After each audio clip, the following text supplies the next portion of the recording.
Honorable, I said, what you are trying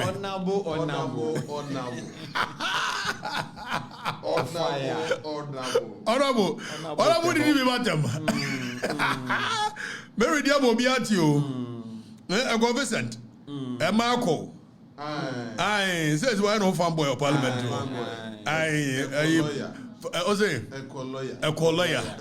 Is it as what GM people learn in Abon a call lawyer? A call school. Will your uncle hold or firm remain?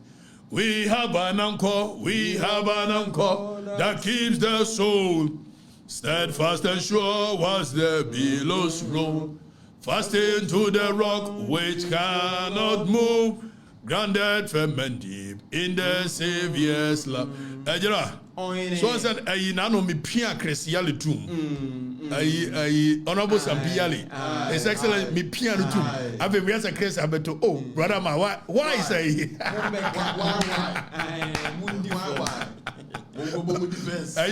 is a Kasum scenario? I mean, a degree. I Kasum the only politician.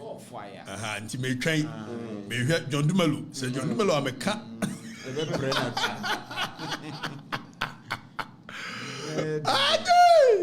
Ajay, go be. Na mo say. Ghana for 1 year. Agosia, yanko.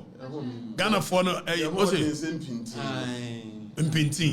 Nani mpintin? Mpintin no ye boma eye aman hene. Na nya man hene bia na ye boma no. Oba eye agona me man hene ye bom mpintin ma no. Na se kire wo ho. It is obi hu odin se mpintin a.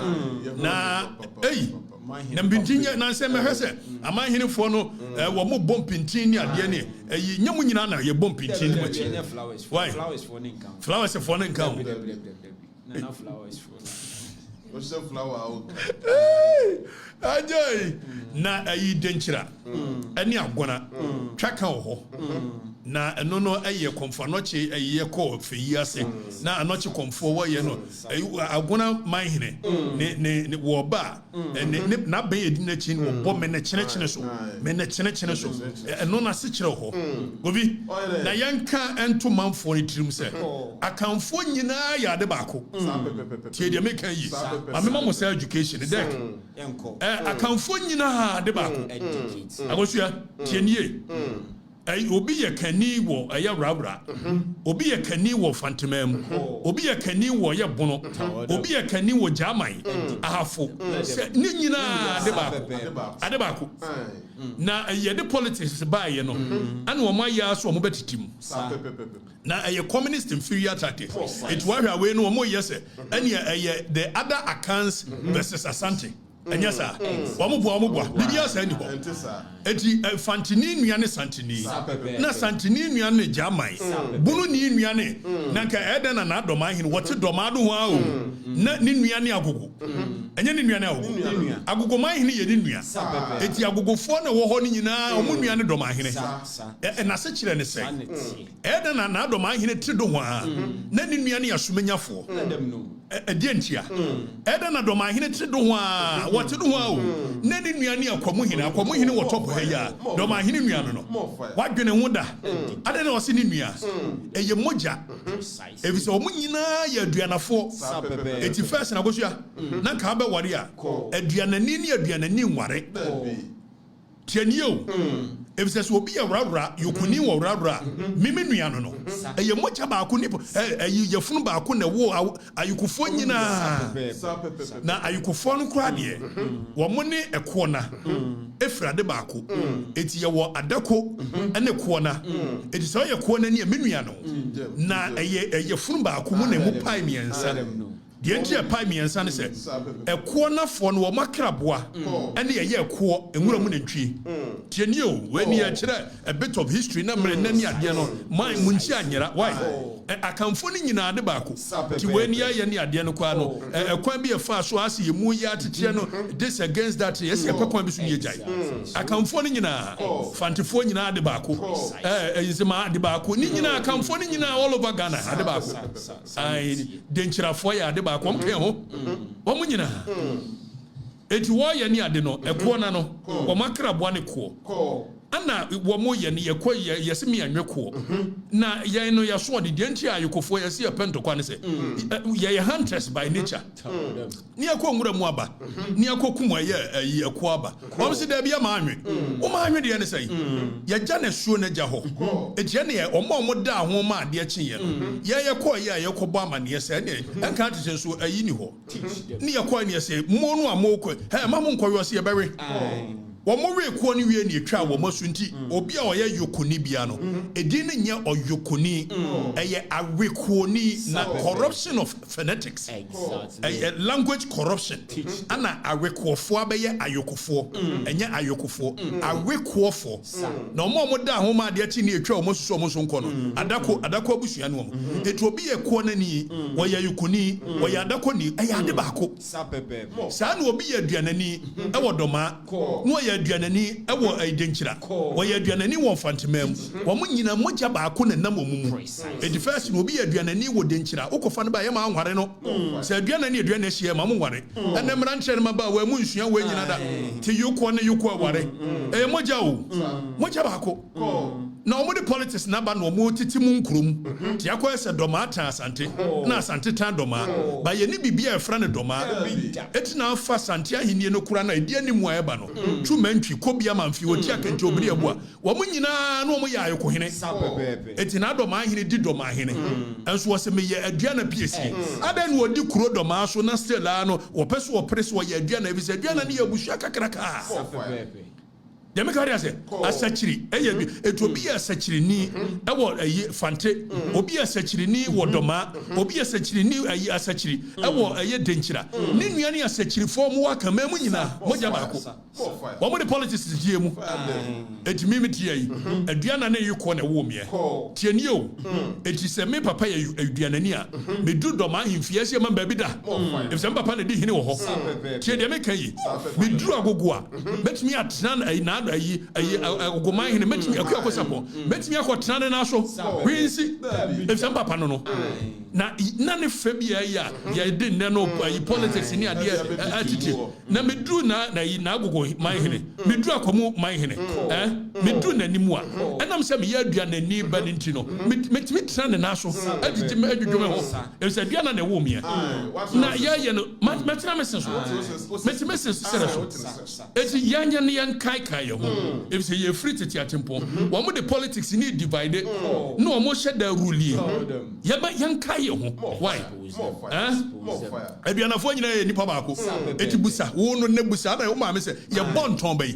na ye wonton and ye wa busua tie de meka yi obu ho se me bonton ye bonton ko eye eja fm ni abo busua aba na fm eti metie me bo eye yuko abusua if say me ma me ye yuko ni fra Asante agona na mo me bo adua na nton eti nkuro ne ade ne ye ni agade ye nhia we nyina ye awrade amra nkyere ma ba we mo yira o ti na mo didi mo ho atam no na wodi na tanim se onua no aduana ni no owo wrawra na onua no hey Obi wamuni mo asuna busua de wo wo asuna ni a baabi a wo bia wo nua ne asuna ni o baabi a eye obaba ko na wo mu nyina obaba ko ye mu ade na muni mu ntia na mo ware mu yi afa mu didi mu atem afa obeti baabi o se aduana ni nso wodi aduana ni atem mentimi si na adom ahina mfie mu otimi nya hwe wo le hwe obeye mesi an mfie hwe ni ho eti mumye nsua we ni anyira mfiri ho we ya education o yanko back say gura no hwe aside say mede mara na mamo ni ade say me ba me sa de mako ni akwa akosua ba why dem say mo ho ba bia mu fira o mbe ma politics na mo anyira why no mo titi mumu o na say we ya wo swai ko na me ko ha ni ade ni ayi wo be swai ko na nua no aka no mo swai ko mo so yes sir akamfo nkan yehumum why titimu no adoso enke yehumum ni anyama ne yefe Obi fire bend the political class woni omo yenti segregation esa no divide and rule communist inferior tactics nti yanka ye ho Kofi e de na sie yanko ya nim akosua tum na chanchan ye pene ha chanchan e de na sie ye pene ha ai chanchan bo open ha ei na ke ye de nyende omu yom se ni ontimi 20 internet ni boy ya den ei so we no so na we ne senya na e de na sie mun so light bi afedi ye we no ho na no mai am I bright so timi hwa no kutu jedwa ene mun resume Katin Razor Dani resume na sendie ya bambo fui ene na si Dani na fire na bamboni Hey, fatu achi.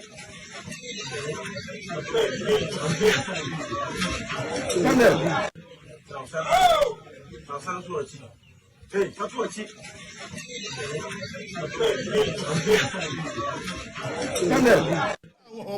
Omuala wedi. Omua, Bobby. Na wedi ade.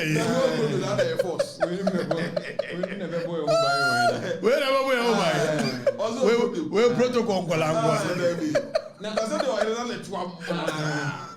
It is a big ko. Omua, de wa me baba go. Ayi yedi ni bakro. Sa. Protocol wa go. Dani zango bio. Dani Ada de na si ho. no hine won hwe. Ade. Obi achichiri leso. Wa chichiri lace. Kindagati akola. Asa dai. Kindagati akola. Kindagati ni akola. Dani hwe wa. Ani ye de ya. Ye hwe ni nimu wa, ye original hwe ne ye bia. Ahwe ne ye bia ne. Wa no. Ewa.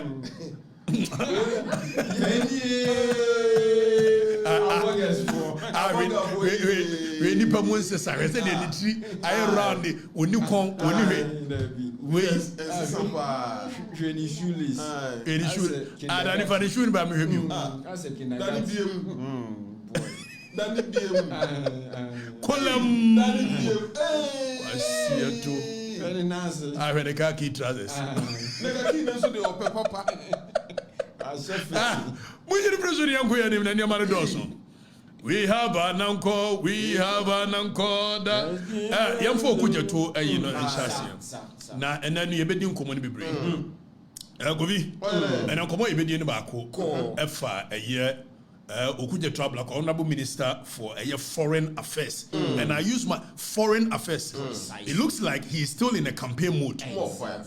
Me sure say say the fa entity kakra na ohunu Vienna Convention on diplomacy and Yama Bebre diplomatic relations and and I've told you people that I'm a diplomatic expert. I have masters in diplomatic relations. So when somebody does something which breaches diplomatic the confines of diplomacy as a minister, we must draw his attention to it. And today I'm going to school Okuja to Black House Adiana Wayano. Yes, Okuja to say Angrophobia scam. A friend is a consular of Washington, Ghana, U.S. a consular of Washington. It was closely consular in Adam. So it's like telling me, say, Obia scam or Ministry of Information and a Ministry of closely ministry. I mean, are you normal? What kind of diplomacy is this? So when you best school you could we will the tenets of the diplomacy. How if you are and you are the number one diplomatic agent of the nation by virtue of you being the foreign affairs minister. So the way you behave, the way you go about doing things, there must be some diplomacy well enshrined in it. And say, oh, number could you union read Vienna Convention on diplomatic relations. Obetimi akwa pebi no aye. Well read Vienna Convention on consular relations and so on. Neko pebi read and they me no ka say. When him said by virtue of Adiana Wayen, your friend be persona non grata. You better educate people on that. And when you are declared persona non grata by your own home state, what the other states, the host nation will do, we will come and we will educate you for free. General, if you want to, you say government and they say, the constitution cannot find you. And I keep on educating the people. And it's a deliberate attempt for the people to know the law. It's in Nenubehenia see and Okatakyie Afrifa, near Rambo style, and Oberhea see a quache in Team Fojo, and a rad dental kumiho, your co-wound to me home. At the end of constitution, are people criminals by virtue of you presuming that they are criminals? What is the position of the law? What is the presumption of the law? How does the law tells you to treat others? So we are a nation of laws. We've said it. Continuously we are telling you that we are a nation of laws. Jungle. So what does the constitution say about the processes I did you be? Now, so be true petition ko baby if anybody feels that they have been defamed, you see a repeatedly criminal libel law. So now libel and slander, it is no more criminalized. It becomes a defamation suit. So if you think your rights as a citizen, you've been defamed, the courts have made it available. So nobody seeking for your reliefs. How then do we still criminalize speech? How then do we still criminalize writing? Do we still have slander and libel in our laws? We will ask those questions. It's your friend on tour. Kofi, we are no and penning for Kayasu Kokraman, Feriso between Feriso the and I want to sound a warning to people that I can Okatakyie Afrifa mensa. I don't think anybody should see me as a weak character. One me ya dia me ma bre na mama bre na mama bre e pese wo sesan wadwene e se me ran konwada mu a me bompa e kire me nyankopon wi a na me bompa e sere na nanu mu wi a de me katwa to se nipa bonefo a ope me seye omuntu no fu no onyai me nsewo at once e se me wadwen pa manipa Nemo si etuofo na so so ntia ekura betongum adwonbone e ba ekura tirimu a ohwire hu aboso atozo minim tia de beto beko na wo 1 and 9 ade ababa wa bi hyade bi aso ne akoye otia bruchiri amatela